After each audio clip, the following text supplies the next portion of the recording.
อาจจะคนจะต้องมีในหรือว่าทำเป็นพระสูตรนะคือครั้งที่หนึ่งที่เป็นพระมหากัสสปะอะไรชื่อเดี๋ยวนะ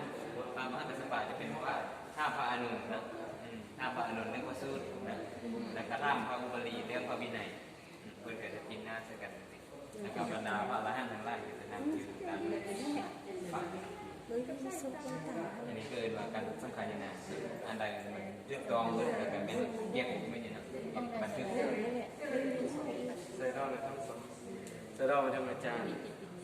คำว่าสังขารนะหรือว่าสูตรร่วมกันก็คือพระพุทธจื้อตัวใดมาสูตรมาพุทธเจ้าเอาอยู่ซะมาสร้างคือมารวมกันมันเป็นกองไว้นะว่าคำสอนพุทธเจ้าบอกว่ามันแตกสะนามโมคือไงอันนี้ห้อยกองก็แม่นนะมองสังขารนะแปลว่าสูตรนำกันนะกายนาแปลว่าสูตร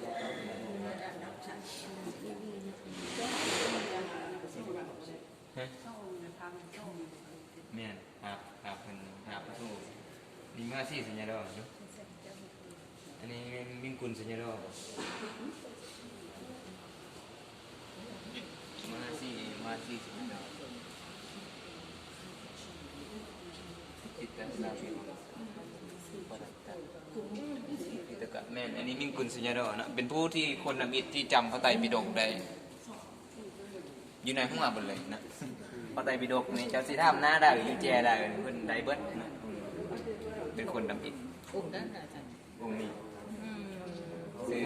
คนอิฐของพม่าคนอิฐของพม่าสันพม่าจึงมีฮิตคลองชื่อพระไตรปิฎกมาแน่แต่องค์สันจนมาฮอดเดี๋ยวนี้ประมาณ10 ปลายองค์ที่สามารถชื่อพระไตรปิฎกอันนี้ก็ว่าแม่นผู้เพิ่นนี่เนาะผู้เพิ่นนี่ซี่เสียดอกเพิ่นจำได้วิดกใดทุกเล่มมิงกุลสัญญาดอกนะมาสิสัญญาดอกได้ยังบ่มิงกุลสัญญาดอกเป็นผู้ชื่อคุณเนาะ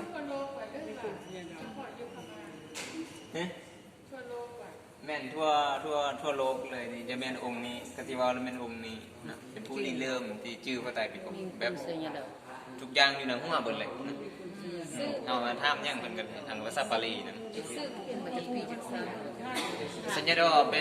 นพระอาจารย์ใหญ่สัญญาดอนี่เป็นผู้จำพระสูตรใดสัญญาดอมันบ่แม่นชื่อแต่ว่าอาจารย์เป็นภาษาเขาสิว่าอาจารย์สัญญาดอนั่นจะชื่อหันมิงกุลชื่อแล้วมิงกุลนั่นเนาะสัญญาดอแบบอาจารย์มันเฮาน่ะสัญญาดอมันอาจารย์โอ้สัญญาดอมันอาจารย์มิงกุลแล้วมันชื่อโอ้ยสาธุเขาเอิ้นสัญญาดอแทนแบบบ้านเฮาเอิ้นอาจารย์หั่นนะแบบนั้นนะเขาจะเอิ้นสัญญาดออยู่พี่กันบ้านเฮาก็เอิ้นอาจารย์นั่นอาจารย์นี่เขาเอิ้นสัญญาดอนั่นสัญญาดอนี่